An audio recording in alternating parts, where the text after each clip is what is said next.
Good morning. Good morning. Good morning. Whew. I'm your boy, R.W. Coolins. Welcome to Speak On It. First and foremost, giving honor to the God who allows me to come at you in this manner on a weekly basis. Good morning, Brian Hoodie. Good morning, my brother. Good morning. I appreciate your support, your continued support. I appreciate you, bro. I appreciate you. Nancy Obing, Nancy, great greetings and much blessings, family. Hand pink waving. I'm gonna wave back to you. Good morning, Nancy Ann. Appreciate you all the way from Tanzania. I appreciate you. How's everybody doing out there this morning? We got a good show for you. Good information. But let me start off with this. Last week we did a barbershop talk. And last week we had 3 topics we want to touch on, but we only got through 1. That's a good thing. That's a very good thing. We had enough information, enough topic conversation to go through 1 topic, which is mainly based on voting and what we need to do. You didn't get a chance to go back and watch that. We're broadcasting live on YouTube and Facebook this morning. So if you get a chance, go to YouTube or Facebook, rwcoolins.com. Go back, like, share, subscribe, and also watch the one about voting that we talked about. I had my panel, John Chaney, OT, and James Battle. Good conversation, good input from the people out there that were listening. So we got another one coming up, and I'll get to that near the end of the show today. All right, Sharice Joseph, good morning. Appreciate your support. Thanks for tuning in. Let's go ahead and get these formalities. RW Coolins, as I mentioned, over all social media platforms. Go there, like, share, subscribe, do what you do with all the other people you watch and follow. 844-904-2665. That's 844-904-2665. No matter what the situation is, let your voice be heard. All we ask is say what you mean what you say. We come in as friends, we leave as family. That's what we do here on the Speak On It show every Saturday morning, 10 a.m. Eastern, 7 a.m. Pacific. Set your clocks. James Battle, good morning, my brother. Good morning. Appreciate you. So let's start off with this. We're going to get into this again. Can I vote? And I'm going to keep harping on this. Maybe not every show, but we're going to keep touching on this up until we get there. Can I vote? This is the website. You can go there, go in, put your information in, and actually see if you're registered. This is what the website looks like. Go there, subscribe, vote. Go there, put your information in. Look at me talking about the show. Go in there, put your information in. Find out if you're registered to vote in the right way. Your address is correct. All the information you need is correct. Go there, do this, fill it out. That way, when we're not waiting, and you keep hearing me say we're not waiting till the 23-hour and 59-minute mark before we're actually finding out whether we can vote or not. Put your information in, find out early. Do that for you. Do that for the people you love. Do that for the people in your life. Can I vote? www.nass.org. Can I vote? Pass it on. Pass it along to others. Do what you do with anything else. Pass it on. Pass on all these videos and stuff. Pass on something that's going to make an impact. Can I vote? Let's do this. Sharice Joseph, I really enjoyed your show last week. Look forward to the next one. Yes, ma'am. Matter of fact, I'm glad you segued into that. Appreciate you. Next week, we're going to change it up a little bit. We're going to have a barbershop talk. But for everyone out there who is not aware, we are celebrating, in the midst of celebrating, 50 years of hip hop. 50 years of hip hop. Now, for y'all who are like me, it was about 8 years old when hip hop really came into fruition. 50 years we're celebrating. 7 years old. I'm sorry, I ain't that old yet. 57. But we're celebrating 50 years of hip hop. So next week, I want to have a panel so we can discuss the 50 years of hip hop, the good, the bad, and the ugly. Let's just be real about it. We're not going to get into who's the best rapper, or we may do the ones that something along the lines of how it's impacted us, what songs impacted us that we heard that really made a difference. But I'm going to put this out to anybody listening today. Reach out to me if you want to be on the show next week to discuss the 50 years of hip hop and what impact hip hop has had on you, the good, the bad, the ugly. Feel free to send me a message, rwcoolins@yahoo.com. That's rwcoolins@yahoo.com, or send me a message through Facebook Messenger at rwcoolins. Send me a message if you want to be on, you want to talk about hip hop. Let's do that. It's going to be a fun show. We're going to get into some conversation and everything, but I think it's something that needs to be discussed. We can't just overlook it. 50 years of hip hop. We're going to get into that next week. Good morning, my brother. Terrence Collins, what's happening, my brother? Appreciate your support. Appreciate your continued support. Also, Sharice Joseph, I appreciate your continued support if I didn't already say that. Thanks very much. Nancy Obeng, same thing. Same thing. I'm trying to get everybody out. I'm trying to get everybody in the mix, y'all. Straight. Today is a straight talk, no chaser. Straight talk, no chaser Saturday. I got some things I want to talk about, y'all. I got some things on my chest that I need to get off. Reggie P. Rowe, my brother. Good morning, man. Appreciate your support. Appreciate your continued support. Appreciate your continued kind words of encouragement. I appreciate you, bro. Thanks a lot. Good morning. Good brother. Good morning. Boy, you don't know what you're doing this morning. Appreciate you, bro. Appreciate you. Love it like a play cousin. But we're going to get into our straight talk, no chaser. Saturday, I'm flipping through these, trying to get these comments out because I know everybody was chiming. Michelle Long, good morning. Appreciate you. Thanks for tuning in. Thank you for your continued support as well. Also, let me say this before we get into straight talk, no chaser this morning. September. This is August. We'll be in September. 11 years we've been on the air. 11 years with some hiatuses here and there, but 11 years Speak on the Show has been in existence. We're going to talk about that in September, but right now I just want to put that out there. 11 years now. 11 years I've been coming to you, giving you my point of view, giving you my view of things and opinion. Before the video, it was all audio, but we got some other things brewing. But yeah, 11 years coming up. So we're going to be making some changes in year 11. If we don't do them right at September, we're going to do them after the first of the year. So y'all stay tuned. I got some big things coming for y'all, but we'll have that conversation on another day. But it just came up because I'm talking about all the, all the things. Terrence Scott, spoiler alert, Rakim, hands down.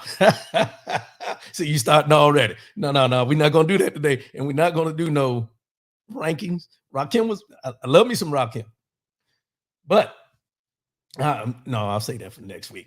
Call in, bro. Call in, put your mind in. I mean, you was an old hip hop guy back in the day. I remember. You had a box top at one time too, but we won't tell everybody about that. Let's go.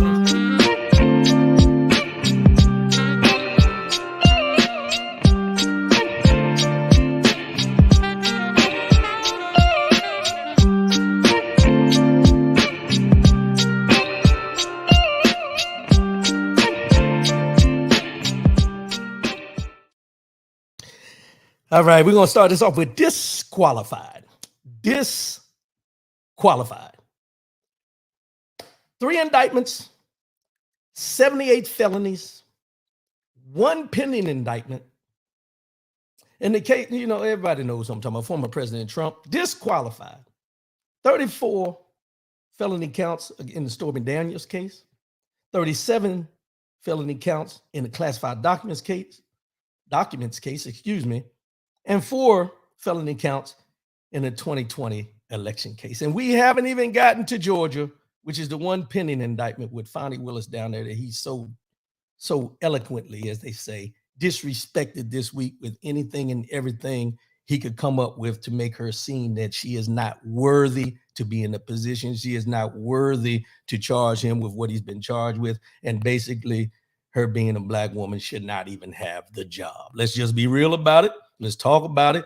This man has down talked anybody and everybody who tries to or attempts to hold him accountable for his actions. And let me just say this real quick. I know this is a little off the record, but y'all see this right here? That's not nothing from my nose.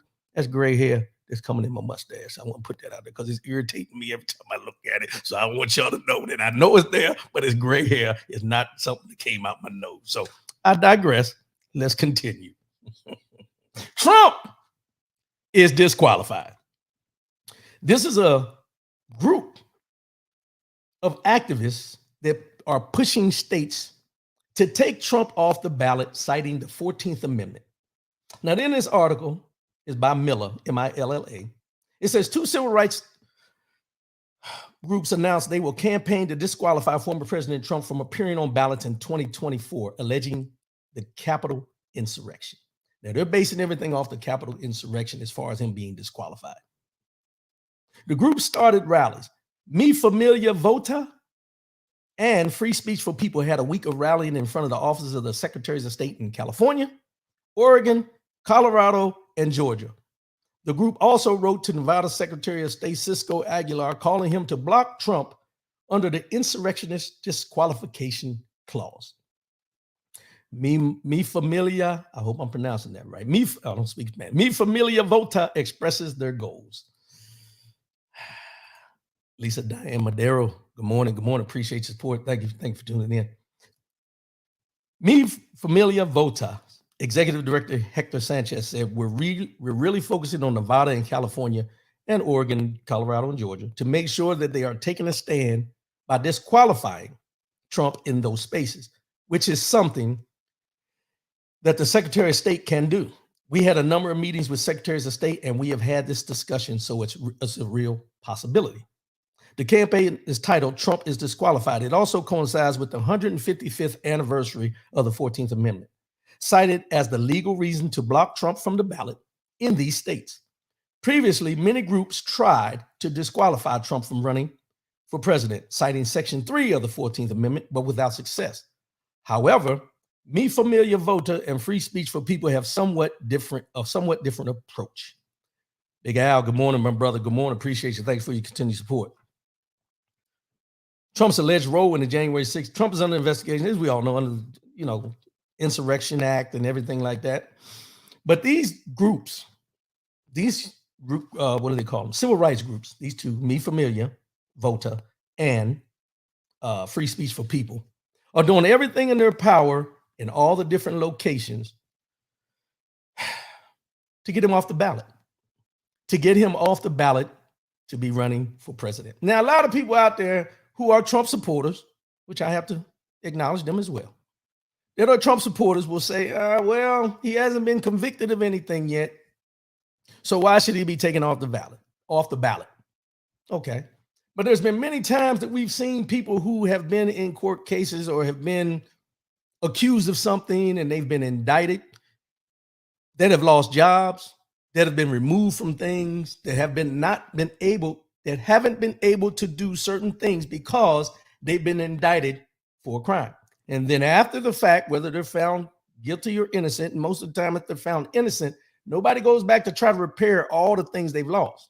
Now, I say that to say this: what makes former President Trump any different than any other person that has felony convictions in this United States of America?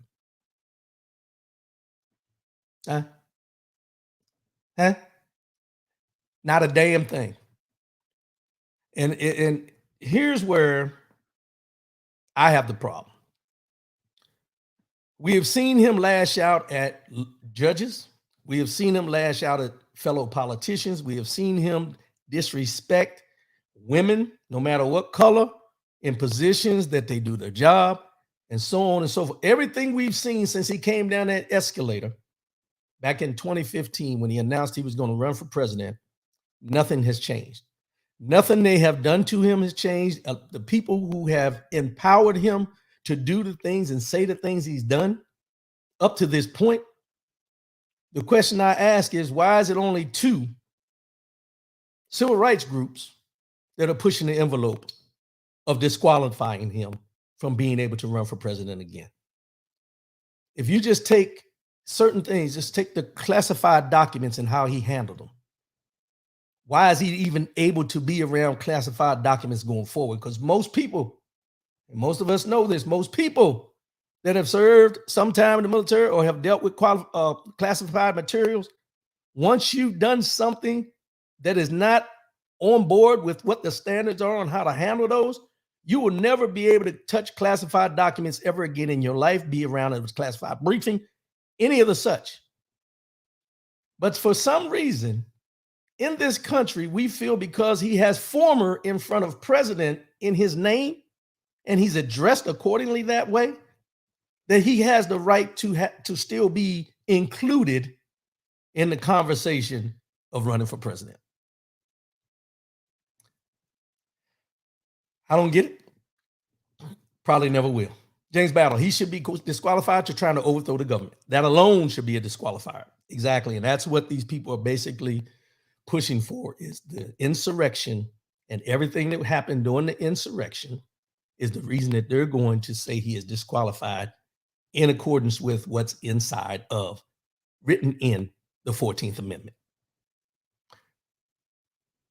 We have to step back sometimes and ask ourselves, and this is nothing against personally the people that are out at these rallies for Trump. I don't put president or former in front of it, just only when I'm talking about them, Anyway, when they're out there at these rallies for Trump, when they're out there supporting him and in the streets, and then they get interviewed and they get asked these questions, specific questions about why would you still vote for him? What has he done? Do you think he's done these things? Do you think? Let me put it in these terms. And a lot of people won't like this, but I want to put it in the terms that you'll understand. Maybe a little bit disrespectful, but I'm just going to put it out there. You remember back in the day when we would sit and watch news and something would happen in the Black community, and it seemed like whoever the reporter was seeked out. Y'all bear with me when I say this because I don't want to down talk anybody or disrespect anybody. But do you ever remember when they used to seem to look for the person in the neighborhood that had the rollers in their head or a scarf on their head and maybe missing some teeth in their mouth and enunciation wasn't as good and everything like that, because they seek them out in that neighborhood to give their version of what happened or any of that type stuff? When you go to a Trump rally and you see them interview people, have you seen any semblance of anyone they've interviewed having any semblance of understanding how politics work, how a president is supposed to portray himself or be in the public or anything like that? Because what I've seen in these interviews is people who have their mindset and focused on what is being told to them rather than taking the time to read up to what's going on. Now, mind you, the person I described that they used to find in the hood seen what happened, but they always use that person to portray that this is what you got when you go in the hood. Let's just be honest.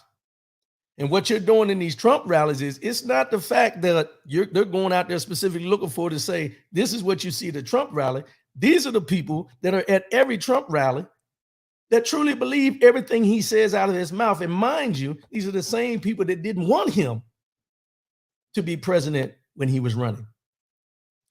Look at that switch. The reason they want him is because he's allowing them to show their true colors when it comes to racism, inequality, all the things you can think about, the immigration issues, all these things that he harps on, and the Republican Party, as a caveat, at this point, are doing the same thing. They're doing the same thing. Now, when we talk about the insurrection, I know I went down the rabbit hole there, but when we talk about the insurrection and him being disqualified, if you're going to read the 14th Amendment, it specifically states anyone who is a part of or leads or something to those extents an insurrection against this United States of America. And then it goes into all these other things. So if it's in the 14th Amendment, which they always want to talk about the gun rights and the Second Amendment and all these things, why are they not harping on the 14th Amendment? He's disqualified. Let's just call it what it is. Before a conviction, just the fact that he has 78 felony charges against him should tell you everything you need to know. Because one thing that I know for sure, and I know now that people won't want to hear me say it, but I'm going to say it, and I'm going to go down this racial tunnel right now. If Donald Trump was Barack Obama and had 78 felony counts against him as a former president, I don't need to say anything else. I don't need to say anything else. You, me, people that look like me, we will be guilty as charged before the fact. And I'll bring this up. And I thought about this morning. I didn't want to bring it up, but I'm going to bring it up. Everyone knows I'm a R. Kelly fan. I don't agree with what he did. Don't y'all stop right there. I don't agree with anything that he was accused of doing or what he did and everything like that, but I will bring it up in this sense when I talk about Donald Trump. This man has 78 felony counts and tried to overthrow the government. And we still have people out here supporting him as far as him becoming president of this United States again. But R. Kelly, who is serving the time that what he was convicted on, and you have radio stations that won't even play his music anymore. But we're allowing this man to run for president of the United States. Radio stations won't play your music if y'all Kelly. We'll put you on a ballot to run for president if you're Donald Trump.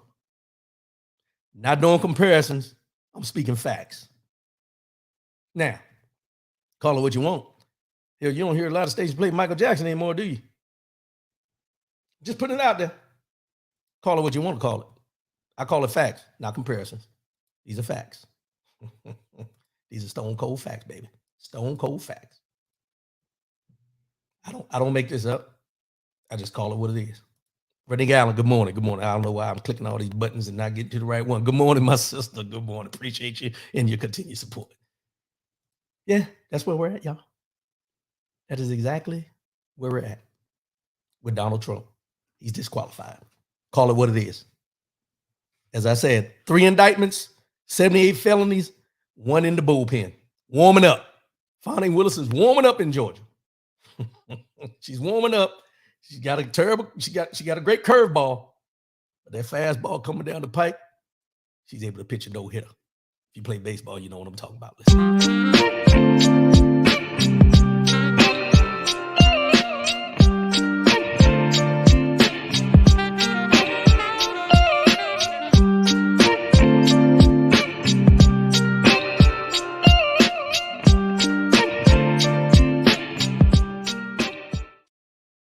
The man behind the curtain.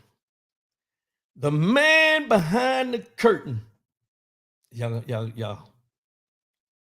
Kevin Banks. Ooh, that's long. Good morning, little bro. And yes, I agree. I don't know how this man hasn't already been locked up. And you're right. If this was Obama, they would have been found him a way to put him in jail. And as for R. Kelly, you're right.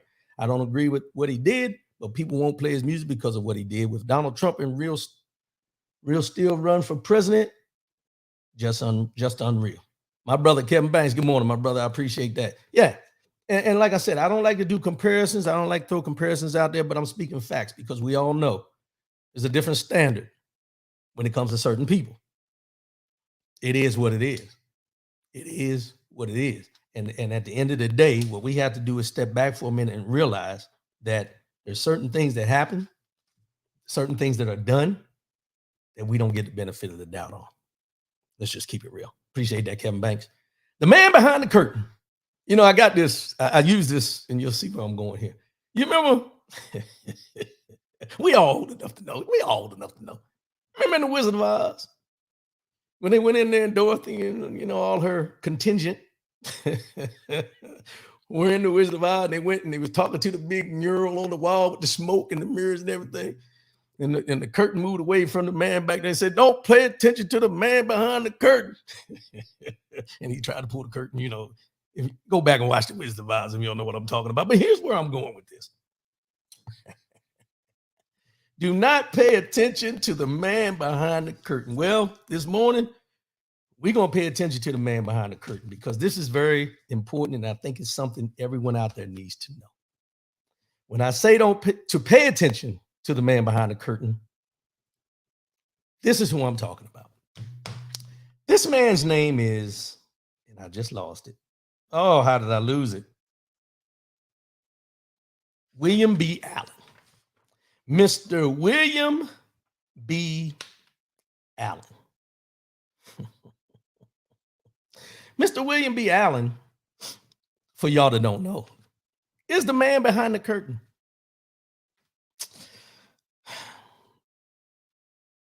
Mr. Allen is a professional, 9-year-old retired professor of government and political science.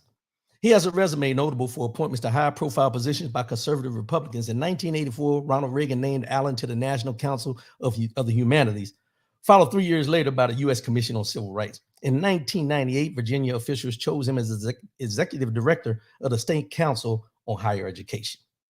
A Florida native who helped integrate his Ferdinand Beach High School in 1960, he has taught at public and private colleges in Washington, D.C., California, Colorado, and Michigan, and authored or co-authored more than half a dozen books. Now, you're probably asking, why am I talking about this man? Larry Lyson, good morning, my brother. Big L, appreciate you, man. Appreciate you. Thanks for tuning in. You're probably wondering why I'm talking about this man right here. Well, let me get it right, because I got my notes here, but I'm messing up. William Barclay Allen, and I'm gonna call him by his full government name, William Barclay Allen. And this is why I'm talking about Mr. Allen this morning. Allen has repeatedly spoken out against affirmative action, and during his leadership of the Virginia Higher Education Council, he also questioned the role of historically black colleges and universities, HBCUs. During his chairmanship of the federal civil rights body, he was castigated by fellow commissioners for the title of a 1989 speech, "Blacks, Animals, Homosexuals, What is a Minority?" Let me say that again. He did a speech called "Blacks, Animals, Homosexuals, What is a Minority? That same year, Allen was caught up in a kidnapping case involving a high school student on tribal lands in Arizona. The incident became the subject of a U.S. State Senate investigation. Allen refused calls to resign and suggested instead that the entire commission resign.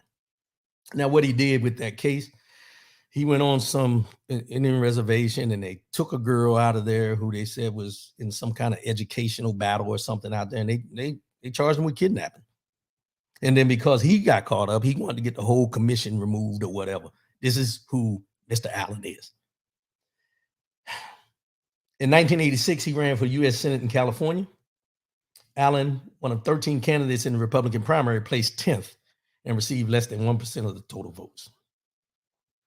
His campaign chairman at the time, when he ran for the U.S. Senate in California, you can't make this up now. You can't make this up. His campaign chairman was attorney John Eastman, who 34 years later would try to help Donald Trump overturn the outcome of the presidential election. You can't make this up if you tried. So now, the man behind the curtain, the reason I keep saying that, and the reason I'm giving you Mr. Allen's background is because if you did not know, Mr. Allen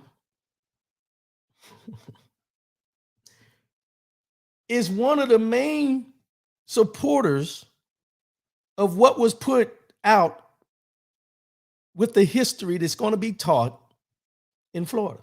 He, Mr. Allen, is a member of the Florida task force that stands behind the standards that were established that says that, quote, there were benefits to being a slave. That's the man behind the curtain. That's the one you haven't seen. That's the one they haven't talked about. As they always say, all skin folk ain't kinfolk. And as they always say, you know, y'all can use your verbiages that y'all use because it may be appropriate at this time, that ones that I don't use. But his understanding of what he is supporting, there's nothing wrong with it. He is saying that what they wrote and what they're planning to teach as far as Black history, as far as slavery was involved, is correct from his understanding. And he is one of the main proponents behind this, pushing and pushing and pushing. But you haven't seen William Barclay Allen. Why? You see him on some interviews, you know, here and there. Poor Burham, good morning. Appreciate your support. Thanks for continued support. You see him on some interviews here and there with Fox News and everything. He had one with Megyn Kelly not too long ago. But this is what he says. It says that how has Allen characterized the new Black history standards?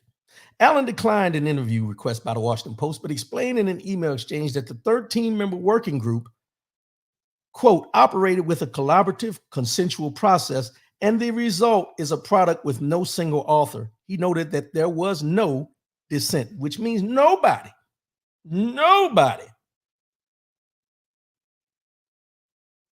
in this working group had a problem with what was being written and how slavery was being betrayed.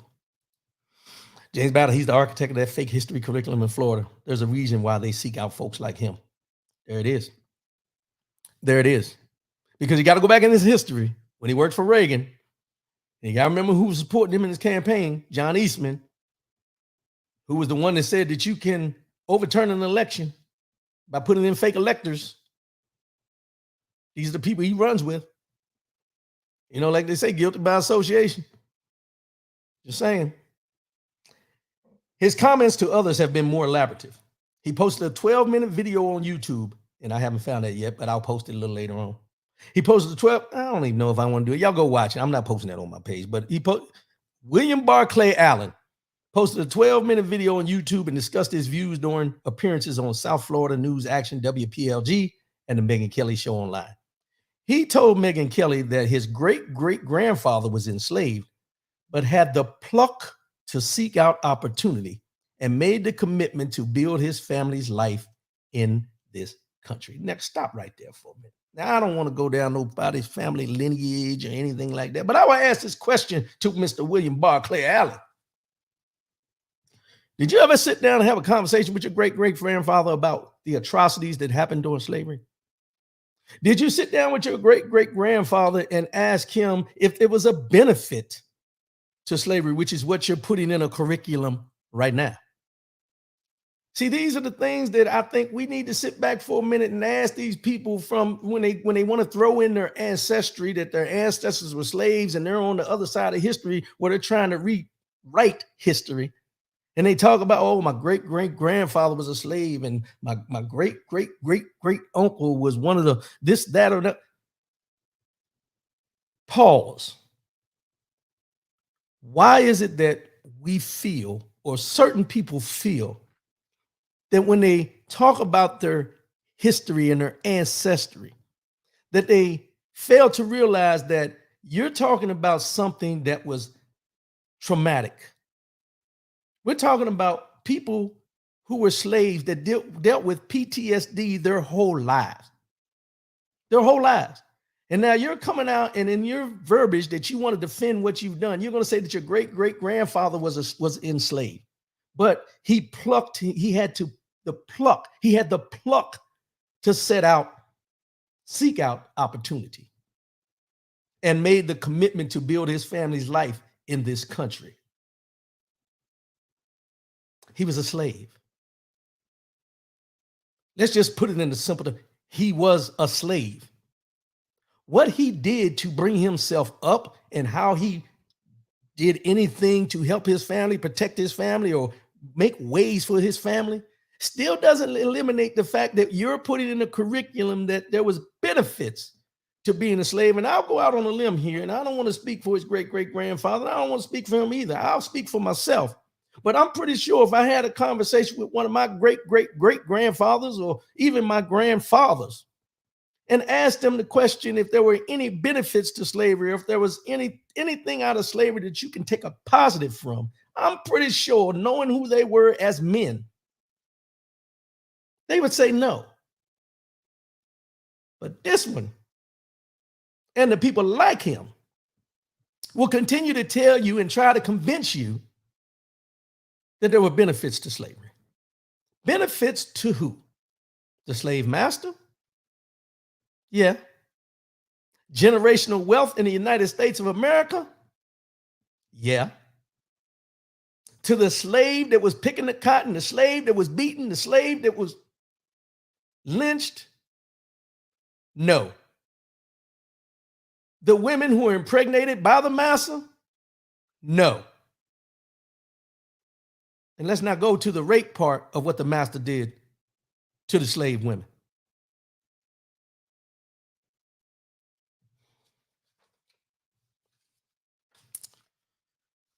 These are some of the folks, that we have in our communities that if you tell them that the sky is blue, they will look for someone of non-color to tell them the sky is red so they can tell you that the sky is not blue, it's red. I'm not saying that Mr. Allen doesn't speak and think for himself.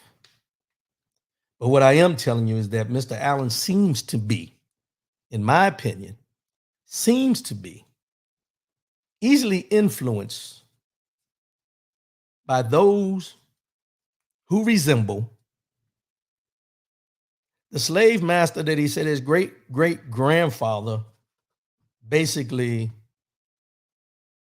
treated him well and benefited him in order to find a trade.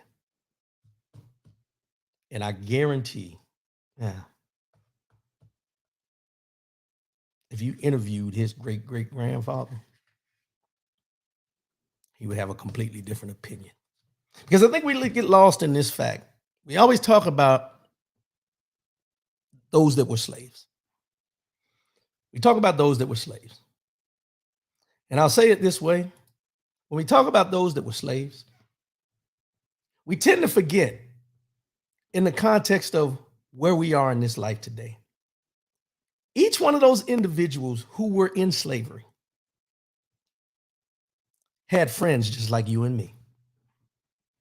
And some of those men that were in slavery just like you and me have friends that have gone through things that we've seen leave this life too, as we say, too early, have struggled in life. What we deal with today can't scratch the surface of what we consider friendship compared to what they probably considered friendship then. And I'm going to get into that more in the mind, body, and soul today, but I just want to touch on that a little bit because I want you to think about that. We develop friendships through work. A lot of friendships are developed through work, profession. When you develop these friendships and you see your friend going through, you go through as well. So I would say that the friendships that were created back then, the bond, the constant motivating factors of, hey man, just keep going, as we say it today, is nowhere in comparison to what they had to do to keep themselves motivated back then in bondage. In bondage. That's the man behind the curtain, y'all. That's him. William Barclay Allen. So while our main focus and everything we see is, which it should be, Ron DeSantis, who's running for president, and everybody's talking about him changing the curriculum and putting these people in place. And this week he took out of a district attorney in a county, a young black lady, young black woman, just because something about diversity, equity, and inclusion. But this is a puppet. And I don't really want to call him a puppet, but I'm going to call him a puppet. Because Ron DeSantis doesn't have to get his hands dirty. If he keeps his hands clean, that means he gains more votes. This guy here. That's where we're at. That's where we're at. Pay attention to these people behind the curtains, y'all. Pay attention to the ones behind the curtain.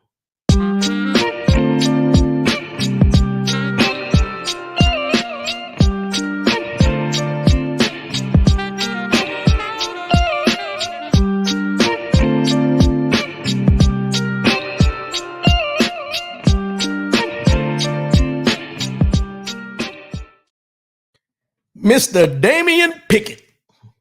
Mr. Damian Pickett.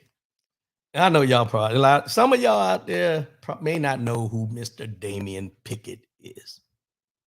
But I'm about to tell you and show you who Mr. Damian Pickett is. Now this, my brother, hey, That's what I'm talking about. You know, we always get that. Mr. Damian Pickett. Mr. Damian Pickett has been mistaken as being a security guard. But Mr. Damian Pickett is actually a senior deckhand on the Harriet II. The Harriet II, where he works, where he's the second deckhand, is where all the trouble started on the dock in Alabama. This is Mr. Damian Pickett that threw his hat in the air when he was being attacked. And I got this story from Mr. Damian Pickett that says exactly what happened. Because I don't think everything is being reported on what happened from Mr. Damian Pickett's account. So we're going to get into this today about what happened with Mr. Damian Pickett and why he reacted in the way he reacted. So let's go down this rabbit hole. He's a senior deckhand. He said he tried to reason with the pontoon boat occupants when he asked them to move, but was instead met with an attack that was captured on video. Mr. Pickett recalled being pummeled by the boaters who yelled, "I'm going to kill you, MF. Beat your MF." I can't tell you how long it lasted, he wrote in a deposition. I grabbed one of them and just held on for dear life. The Harriet II, which was carrying 227 passengers, had been trying to dock on Saturday evening in Montgomery, but a pontoon boat was blocking their spot. After many calls over the PA system asking for the boat owners 5 or 6 times to move, Mr. Pickett wrote the men on the pontoon. He noted that the men on the pontoon responded by giving him the finger for about 3 minutes. Mr. Pickett said he and another dockhand then untied the pontoon boat and moved it 3 steps to the right and tied it back to a post so the Harriet II could dock. By that time, 2 people ran up behind me, Mr. Pickett wrote. He added that one of them in a red hat yelled to him, "Don't touch that boat, MF, or we'll beat your..." I told him, "No, you won't," he continued, adding that the men kept threatening him, so he told them, "Do what you got to do. I'm just doing my job." That's us. Do what you got to do. I'm just doing my job. Mr. Pickett said the men appeared to be drunk, and the boat's owner, who was wearing a gray shirt and red shorts with a sun visor, started getting loud. He got into my face. "This belongs to the effing public." I told him this was a city dock. Let's go to some comments coming in. April Week, good morning. Appreciate you. My people don't play that. Let's continue. The brawl broke out seconds later, and Mr. Pickett said that by that time, a tall, older white guy came over and hit me in the face. I took my hat off and threw it in the air. Somebody hit me from behind. I started choking the older guy in front of me so he couldn't anymore, pushing him back at the same time. Then the guy in red shorts came up and tackled me. I went to the ground. I think I hit one of them. Finally, help had arrived, Mr. Pickett said as he recounted the tall black man and the security guard coming to his aid. 2 people were pulling him off me, but then before he knew it, one of my co-workers had jumped into the water and was pushing people and fighting. As the Harriet II finally docked, Mr. Pickett said his nephew ran off the boat and went after them. I was screaming for him to come back. The security guard was trying to get the lady in red to leave. She wouldn't listen. People from off the boat and spectators were coming down the back end of the dock. The guy who started it all was choking my sister. I hit him, grabbed her, and moved her. I turned around and MPD had a taser in my face. I told him I was the one being attacked and could I finish doing my job. Mr. Pickett did just that as he helped passengers off the cruise boat and apologized to them for the inconvenience. Let me read that one more time. He apologized to the passengers coming off the boat for the inconvenience after he had been jumped by some disrespectful, drunk.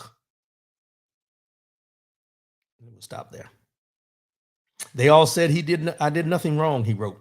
Some of them were giving me cards with their names and numbers on it. Some said they had it all on film. So I pointed them out to the MPD. He was eventually transported to the hospital where he was treated for minor injuries. 5 people have been arrested for their alleged involvement in the brawl. Reggie Gray, 42, turned himself in to Montgomery police on Friday, 3 days after police chief asked him to get in contact with authorities for further questioning. He was charged with disorderly conduct. Now, mind you, Reggie Gray was the one with the chair. Reggie Gray was the chair swinger. Mary Todd, 22, was charged with assault in 3rd degree. She is currently behind bars in the municipal jail. She joins 3 other men who were arrested following the Wild Riverfront fight. It's unclear whether she and Alan Todd, a 23-year-old man who turned himself in on Wednesday, are related. Zachary Shipman, 25, also turned himself in on Wednesday night after police asked him and Mr. Todd to turn themselves in no later than Tuesday. Richard Roberts, 48, was also held in custody in Selma as of Tuesday. People have previously said that the 3 men who were arrested were members of the pontoon boat, which was blocking the Harriet II riverboat from docking in its designated space. It's unclear if Miss Todd was also on board the aircraft. The captain of the Harriet II said he believes this interaction was racially motivated, but the massive brawl that transpired afterwards was not. Captain Jim Kittrell also noted earlier this week that he has had trouble with the pontoon boat owners in the past and had considered pressing charges against them years ago, yet was talked out of it. Now, that's a lot, but I want you to hear it from Mr. Pickett's own words, what happened. But one thing Mr. Pickett left out, because I'm gonna add a little humor to this for a minute, because you got to laugh to keep from crying sometimes. But I said, when he threw that hat in the air, he forgot to let y'all know what he said and caused all them people to respond. The boy that jumped off the boat and everything. When he threw that hat in the air, he said, "Hooty-hoo! Hooty-hoo!" And they just came. They just came. We laugh about this situation because we've seen it as us being triumphant. We laugh about this situation because we see ourselves as protecting each other. However, I don't think it's a laughing matter. Let's just be real about this for a minute. Reggie Gray was chairman of the board, chair in emphasis. Yeah, we laugh about this, but let's just be honest here. Let's break it down in simple terms of what happened and what we seen. What we seen was a man doing his job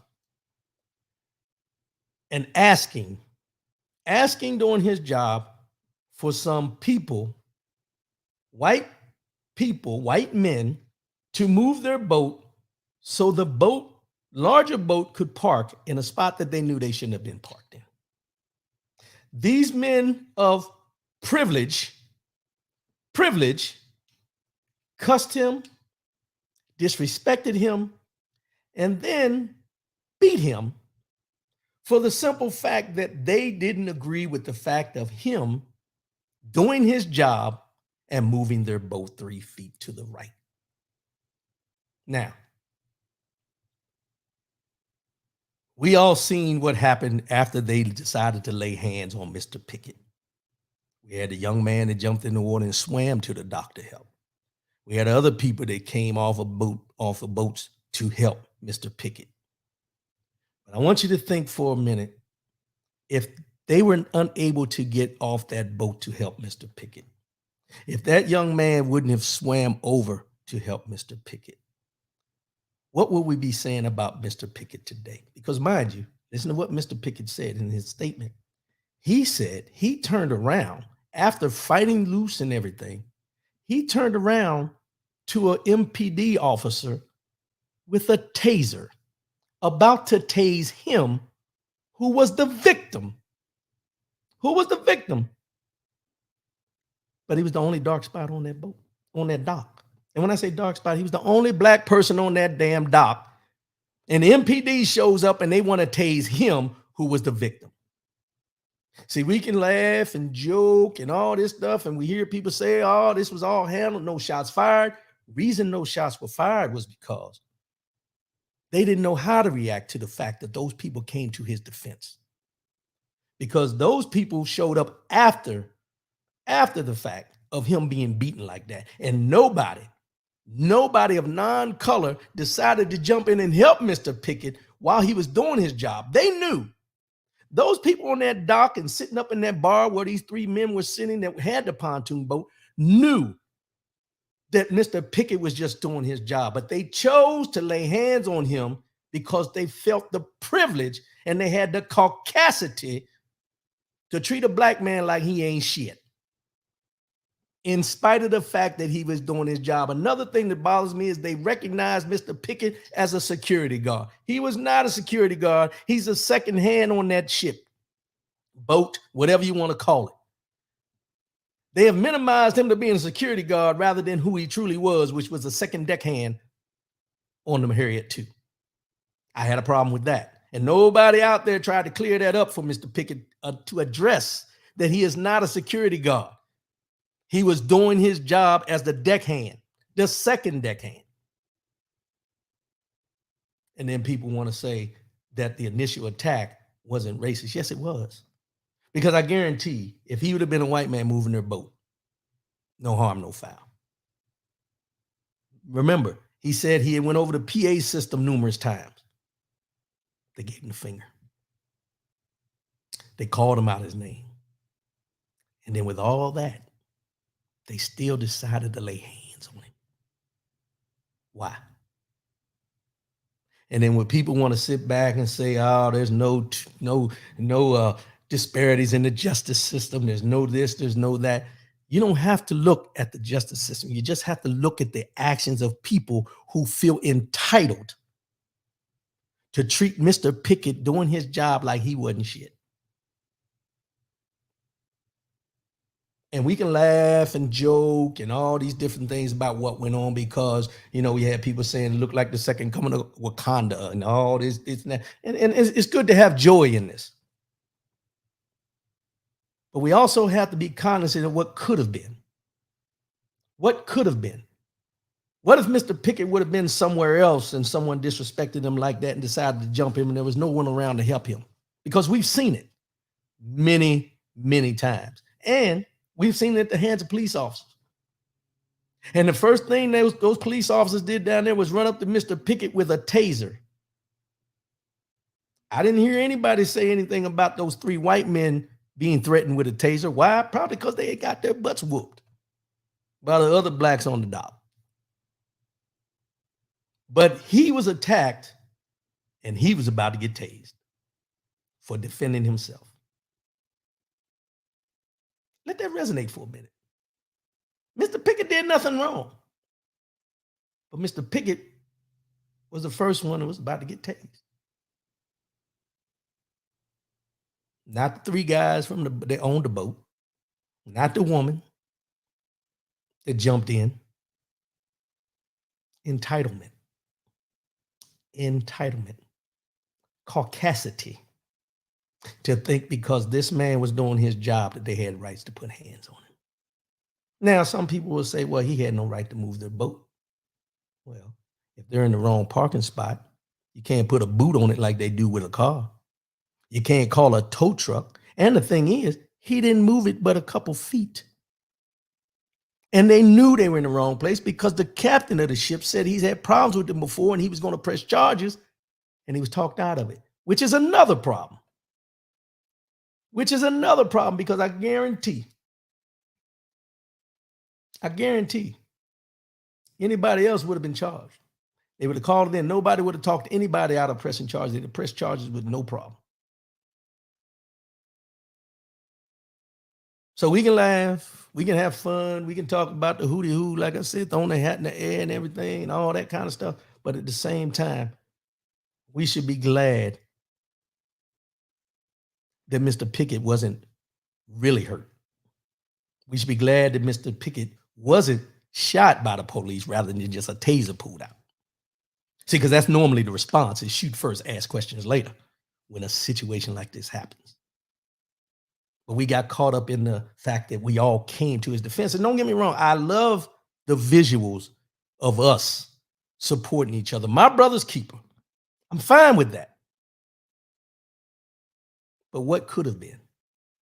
What could have been by this man just doing his job? And Mr. Reggie Gray with the chair gave us a reason. He gave us a reason and a moment. And I found this on Toure, who writes for the Griot. He said, this is also a moment when many of us learned that the folding chair was invented by a black man named Nathaniel Alexander. That adds poetic justice to the sight of a black man putting a folding chair on the heads of some racist white people. Also, in a world where we're supposedly unable to swim, there's a 16-year-old brother swimming in to join the fight. Some have nicknamed him Aquaman. Some have called him Jerry Michael Phelps or Michael B. Phelps or Dark Spitz, like Mark Spitz. My friend said the swimmer gets us to the moment when knuck if you buck and wade in the water intersect with FAFO. I think all y'all know what it F around and find out. My man said the new national anthem is lift every chair and swing. As I said, we can have fun with it now because everyone's safe. But what if he wasn't? What if there was some major damage done to Mr. Pickett? How would we look at this? What if gunshots would have rang out on that dock? Not when Mr. Pickett was being assaulted, but when all the other folks came to help Mr. Pickett. How would we be looking at it?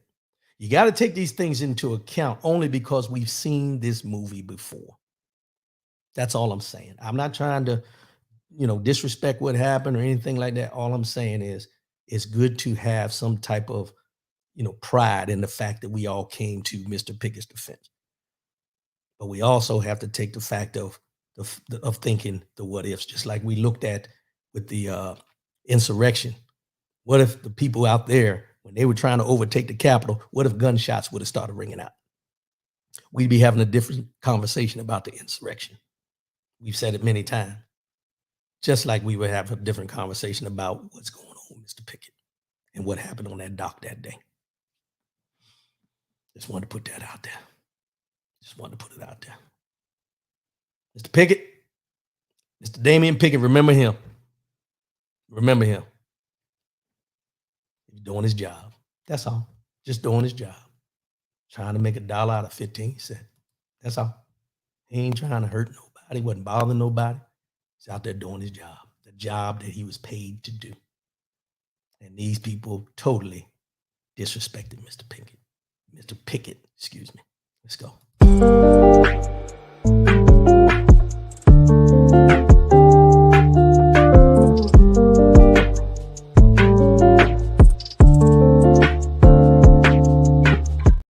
Mind, body, and soul, mind, body, and soul. Year 2023. We're in August already, y'all. We counting down to the end of the year 2023. It's becoming a better you. No resolutions, none of that kind of stuff. We're just trying to become a better you than you were yesterday. Kevin Banks, there's also bears watching as it goes through the judicial system. Exactly. I meant to bring that up. Keep an eye on how they get charged, what they get charged with, and if they get charged. That's going to be something we need to keep an eye on as well. Mind, body, and soul. Mind, body, and soul today is a quote from Thomas Paine. And it goes along with what we've been talking about here. And I'll say it this way. Mind, body, and soul. It is not in numbers, but in unity that our great strength lies. It is not in numbers, but in unity that our great strength lies. We always hear people say there's strength in numbers. There's strength in numbers. You see basketball teams wear strength in numbers and everything like that. But here's the thing about numbers. When you talk about strength in numbers, you can have 20 people. And if all 20 of those people aren't on the same page, you don't have unity. Sometimes we have to step back and look at the bigger picture of when we talk about unity, what does that mean? When we talk about, we can have many, many people who talk a good game. But what is it when it's time to execute? We talked about it on the barbershop talk last week about being on the same page, on one agenda, and coming together to solve the problems that are going on. And I bring this up because of what we just talked about with Mr. Pickett and what happened in Alabama. It is not in numbers, but in unity that our great strength lies. There were not a great number of people out there, but there were a great number of people who chose to respond to what was going on that dock. I put this out there because I'm going to ask you, how many of us out there are willing and able to be down for a cause. Because we can all talk about what we're going to do here, what we're going to do there, and why we need to change this, why we need to change that. But how many of us are uniting with each other and talking to each other and trying to come up with a way to change things? Trying to come up with a way to not just say, am I my brother's keeper? Am I my sister's keeper? But actually putting those things in motion. At this time, with the political climate, with everything that's going on in the United States, with them trying to take out history and all the things that are going on, what are we doing to unite ourselves as a community, as family, as, starting at the family level and working our way up to the community and to the cities and the states and everything included, to come up with a way that we can accomplish some of these things that we all talk about in our own little pockets. See, we all see the same thing. We all are experiencing the same things. And we all have our different ideas of what is going on in this country and what's going on against our people. But what are we doing to unite? What are we doing to come together and put all this together? It's not that we, and I'll say this, and me and OT go back and forth about the one agenda thing. It's not that we need to have everyone doing the same thing at the same time.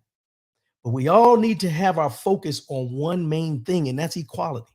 I keep saying it, and I'll continue to say it. Equality is what we're searching for. Equality is what we've been fighting for. That's what we've been doing. John Cheney, whatever it is, it's not enough. No, it's not enough. What we're doing is not enough. And we got to get in the trenches, because I'll go back to what I said about Mr. Allen. And I'll say it this way. Think about when he said his great-great-grandfather during slavery, he plucked himself up. Think about if that was today and we said, we lifted ourselves up from this, or we lifted ourselves up from that, which we have over years and years and years. But the biggest part of that is that we somehow, some way need to be able and open to unite to try to fix the things that we see wrong. We don't do enough with each other. We'll go out and drink. Back in the day, long time ago. We'll go out and drink together.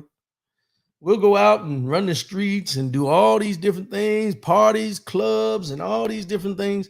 But when are we going to come together for a common cause that's going to benefit us long term?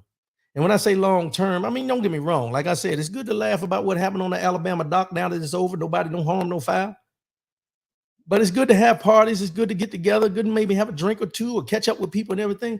But when are we going to get to the point where we look at things, especially at this age, and focus on what we know is wrong to try to make it right? We can't sit back and wait for the next Reverend Dr. Martin Luther King Jr. We can't sit back and wait for the next Malcolm X.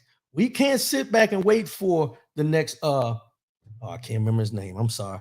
But you know what I'm talking about. Those leaders are getting older. Those leaders are leaving us or have left us.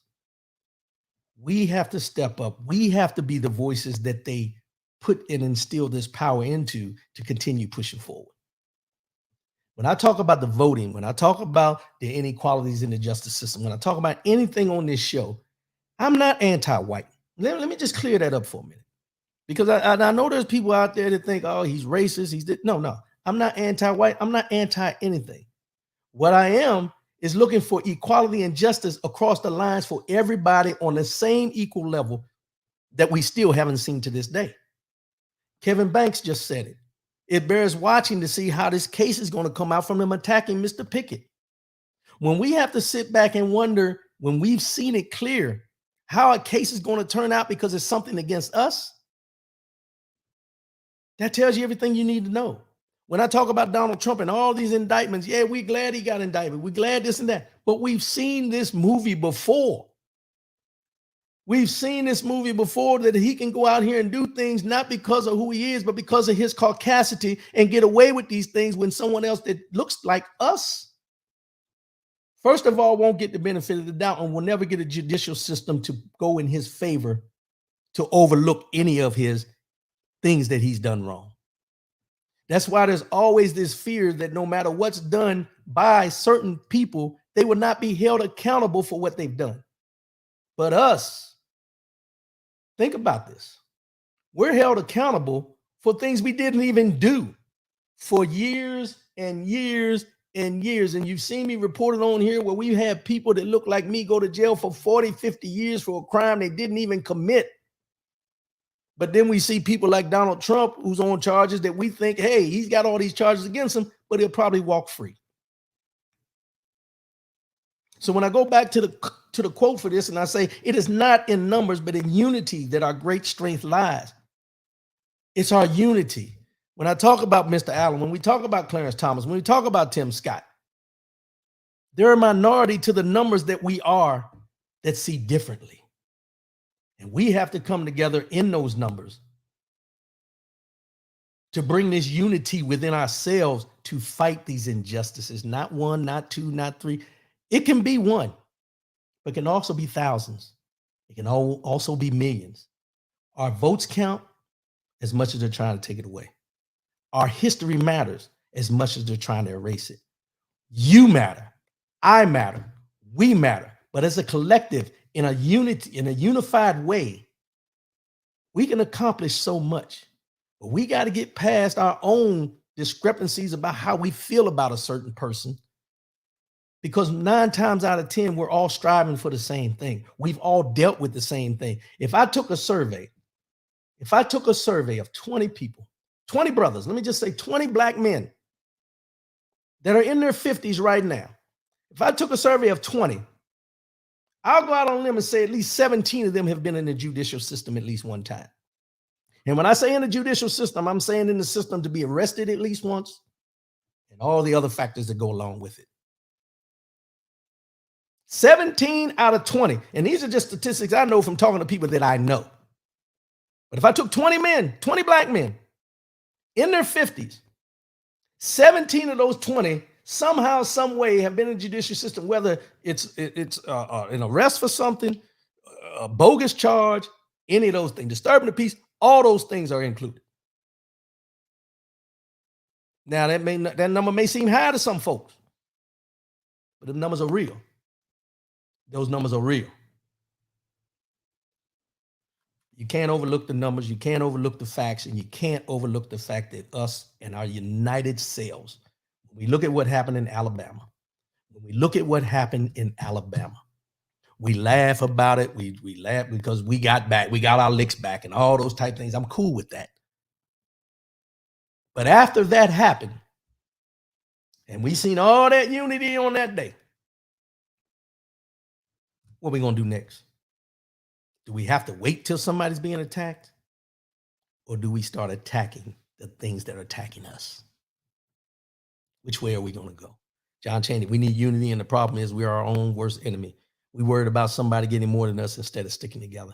We've talked about that many times. Thanks, John. And that's the thing is, you have to ask yourself sometimes, when did we get to the point of being more concerned about what someone has more than me, rather being proud that that person was being accomplished to get that, and now my motivation is to get the same thing or even more? See, I think sometimes we throw unity out there as a word, unity. You know, I can sing, but that's Queen Latifah back in the day. And that's why I want to talk about the hip hop 50, but we'll get back into that in a minute. I digress. But as John Chaney said, unity is the problem. The problem is there's too many small differences of us as far as how much you make, what kind of car you drive, where you live, who you're married to, and all these things that we concentrate on. But if we look at it and we sit down and have a conversation, I haven't seen John Chaney probably since I left home at 18. We're coming up on 40 years since I left home. And I've been in and out, but we've talked, but we've never seen each other up to this point. John, you correct me if I'm wrong. But in those 40 years, we can sit down and have a conversation and realize that though I left Frederick, Maryland, and he's there, and he's probably left and came back or whatever, irrelevant to the fact, but we can sit down and have a conversation and realize that our experiences, though not exact, are very similar as a black man in this country. And I think everybody on here that's listening, and black women, on this listening, as a person of color can have the same experiences in different ways, but we've dealt with the different struggles. We've dealt with the different ways things come at us, the racism, the things within our own communities of you think you're better than me because you live here and all that. 40 years of being away. And I guarantee our similarities are closer than our differences. If we can all get on that same page to understand that we're all fighting for the same damn thing. All we got to do is unite. We always hear around election time, they talk about our vote and how important our vote is and where our vote stands and who's trying to get the African-American vote and all these type things. It's the only time it becomes important when it's time to vote. But we don't unite to say, as we mentioned last week in our panel, we don't hold these politicians accountable. They don't even come in our neighborhoods. They don't come and do speeches where we are. They don't come and do speeches where we are. We have to seek them out. And the only time they seek us out is election time. What about the roads? What about the buildings? What about what's going on in the community? What are you pumping money into, that federal money that every state is getting? What are you doing with that money in our communities? Unity. It is not in numbers, but in unity that our great strength lies. We got to unite, y'all. We got to get better. We got to get better. And I know I went a little off on that, but we got to get better. We got work to do. And the thing is, it's not going to happen overnight. We know that. It's not going to happen overnight. But everything's a process. Someone handed the baton off to Reverend Dr. Martin Luther King Jr. Somebody handed the baton off to Malcolm X. Somebody handed the baton off to all the people that we know. Stokely Carmichael. Somebody handed these batons off to these people. And they handed it off to somebody. And just like in a 4x100, if that handoff ain't good, it can mess up the whole race. And that's where we're at right now. They handed the baton off to somebody and somebody fumbled the baton. Now it's time for us to pick it up and keep running the race. Pick up the baton and keep running the race. John Chaney, we got to plant the seeds. Yeah, we got to plant the seeds. Plant the seeds and make them grow, especially with our young folks. I appreciate everybody tuning in today. As I mentioned, next week, Barbershop Talk. Hip hop, 50 years. We're going to talk about 50 years of hip hop, and I'm going to throw some caveats in it. This ain't going to be your normal conversation about 50 years of hip hop. I'm going to go get the good, the bad, and the ugly. Anybody that wants to partake in that, rwcoolins@yahoo.com, or just send me a DM at rwcoolins on Facebook. If you want to be in, I'll send you the information, how to log in and everything. If you don't want to be visual on here, you don't have to be visual. I got the phone number you can call in, make your comment, get on back out. But I want to make this something where we have some fun. Because, we've been talking about some serious topics lately, and I think I need, for a mental health break, I need to do something that's going to make me laugh a little bit. So we're going to do Hip Hop 50 next week.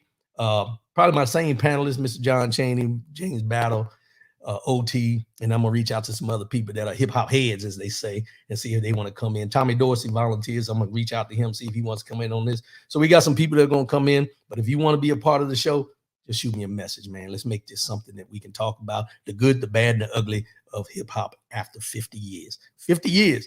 I'll say the hip hop or hip it. As I always say before we sign off, love yourself, love one another, keep your head up, and most definitely, keep your faith in God. I'll see y'all again next week. Barbershop Talk. Let's go. Holla.